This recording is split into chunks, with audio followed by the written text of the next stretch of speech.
this idea that he cut a hole in the wall, literally, and he stuck in a computer in the wall on the other side.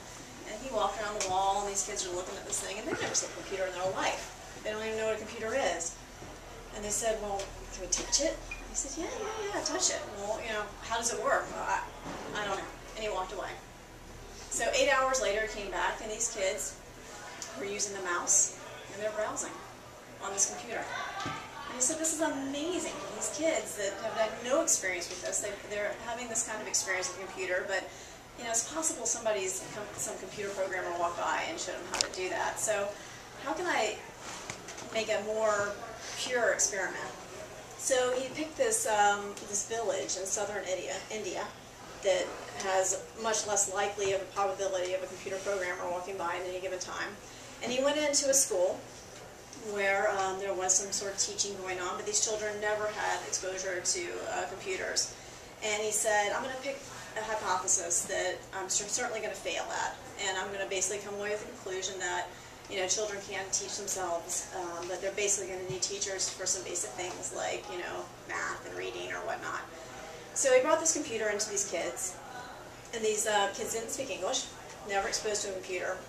And his hypothesis was, can children learn to teach themselves biotechnology in English from a computer? So he dropped this thing on the desk, and these children gathered around. He said, you know, this computer's got some really difficult stuff on it. I don't expect you to understand any of it, and it's all in English. And so he tested them, and they all got 0 on the test. And he fully expected to go away, come back, and retest them, and they would get 0s, and he'd come back and say, no, listen, we do need teachers for certain things. So they gathered around, and they said, well, you know, how do we do this? He said, well, I really don't know, and I'm leaving. And he left. And he came back 2 months later, and he walked into the room, and these kids came into the room, and they're real quiet, and they're hanging their heads. And he said, well, you know, did you learn anything? And they said, no, we really didn't learn anything.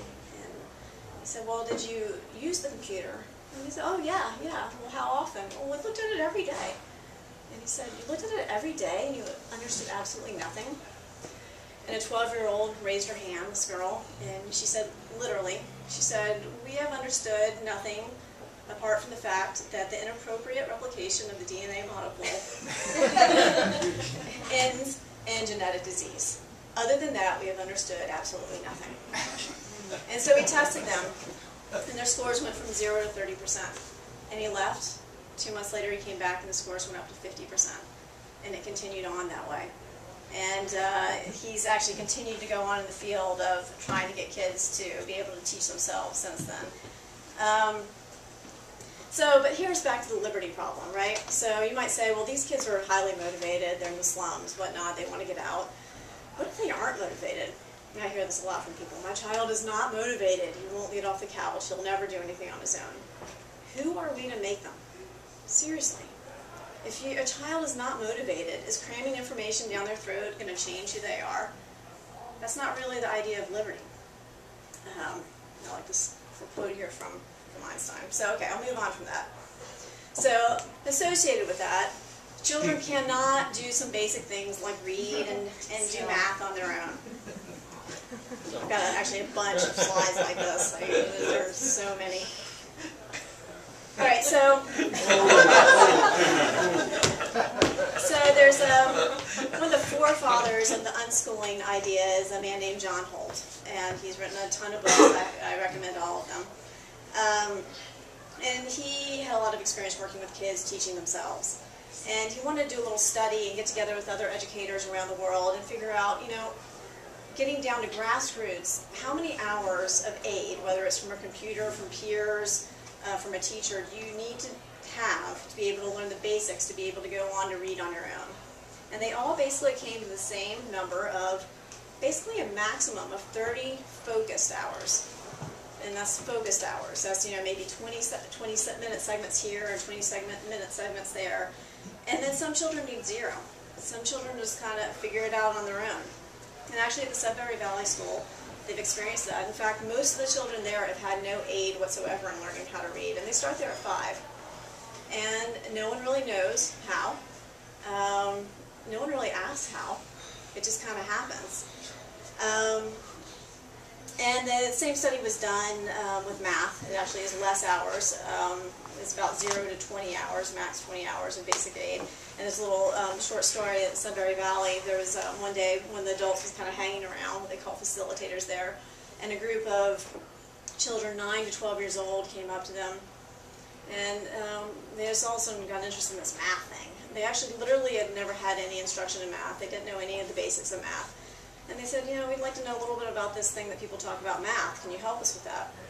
So the adult spent with them over the course of some time, a couple of weeks, 20 hours, and he got them from literally 0 knowledge of math to the end of 6th grade math, doing decimals, fractions, and the whole bit within 20 hours. And that's focus hours. And think about how often, how long our children sit in math classes every day. This is focus. This is their interest. And they also find there that whether you learn to read at age 4 or 12, in the end it doesn't really make a difference, as long as it's focused on their interest and they want it and it comes from them. So children can't make rational decisions, right? It's going to be chaos if we don't have any rules in place. So here's a little concept called divergent thinking. All right, divergent thinking is different from creative thinking. It's not the same. It's basically the capacity for creative thinking. So divergent thinking is how many different ways you can look at a problem and how many different ways you can see a solution for a problem. So, for example, you might have a paperclip and you might say, how many different ways can you use a paperclip? And the average adult will probably come up about 10 to 15 different ways to use a paperclip. But someone who's really good at this will come up with 200 ways to use a paperclip. They might say, well, what if it's 10 feet tall, and what if it's made out of foam rubber, and they can think out of the box. So there was a study done with 1,500 kindergartners, and they were trying to test their ability to think in divergent ways. And at the end of this test, what percentage of them do you think came up as genius levels in divergent thinking? All of them. Close, 98%, genius level. So they came back in 5 years, and they tested the same group of kids, and it dropped to 50%. And they came back in another 5 years, and it dropped further. So we have a natural tendency, it seems, to lose our ability for divergent thinking. Meanwhile, isn't that the skill we're kind of looking for in the world out there, is this creative thinking, to think about things differently? And you may say, well, maybe this is natural. Maybe we just kind of naturally lose this with age. But I would actually say maybe these children are in environments that are not promoting being able to take risks and be able to make failures, perceive failures, and be able to pick themselves up from that and move on. And I like this quote here, the only sure way to avoid making mistakes is to have no new ideas. And so, can they not make rational decisions? I'd actually say they're more wired to make decisions much better than we are. They may not look like the decisions we make. That's because they're wired to think about many different possibilities to do them. So, I'm not saying being wrong is the same thing as being creative. But if you're not prepared to be wrong, how are you going to come up with anything original? And our environments, certainly in the traditional model, are not set up to allow kids to, in a safe environment, make mistakes and use that information and move on from them. Unsupervised children will behave badly. So, again, I'll use the Sudbury Valley School example. I'll probably overuse it. But in that school setting of 200 kids, there's actually very little to no bullying going on there.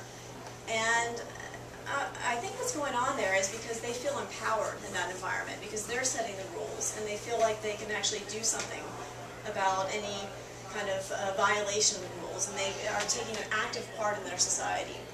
In a traditional model, there was a study that was done that said, basically, in the United States, every 30 minutes, there's an instance of bullying going on in a traditional school, and each instance lasts about 7 minutes long.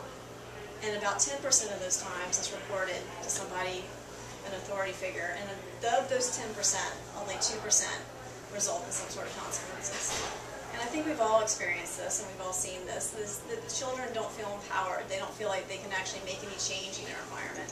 But once you empower a child to actually, and they have this internal barometer of what's right and wrong, but they become apathetic if they feel like there are no natural consequences. So in these models, the children actually feel like they are part of this system. So here's the big one, right? So people say, okay, I get all this, but you're definitely not going to allow kids to bring video games to school, right? There's no way, because they'll just play video games all day long. Well, again, in the Sudbury Valley School, they let these kids play video games. They actually have dedicated a basement for these kids to go down and they play video games. And they've actually found that something interesting happens is a lot of these kids that kind of find themselves conglomerating in these video gaming groups are more shy type personalities. And these gaming groups are a really safe, comfortable way to kind of get together and socialize. And so they're honing their social skills. And they get comfortable there. Eventually they kind of get other interests. There might be girls. And they come up out of the basement and they start to shower. And they get out of their pajamas. And they engage in other interests. And they get involved in other things. They become bored of doing the same thing over and over again.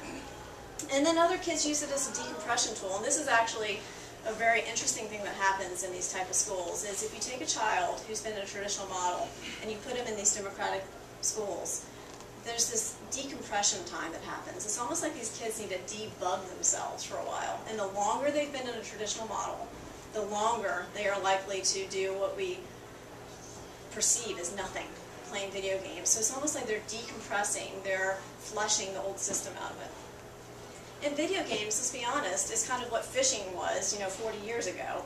It's the pastime, people used to go fishing and, that good-for-nothing kid just fishes all day long. It's kind of the same thing, right? And in Sudbury, there's actually a cool story of when they first started. There was a kid they brought in from a traditional model, and he was used to being told what to do all day long, and they said, do whatever you like. And he said, cool, I'll do nothing. And they said, that's fine. And so he went and started fishing, and he recruited a friend who was there who also liked fishing.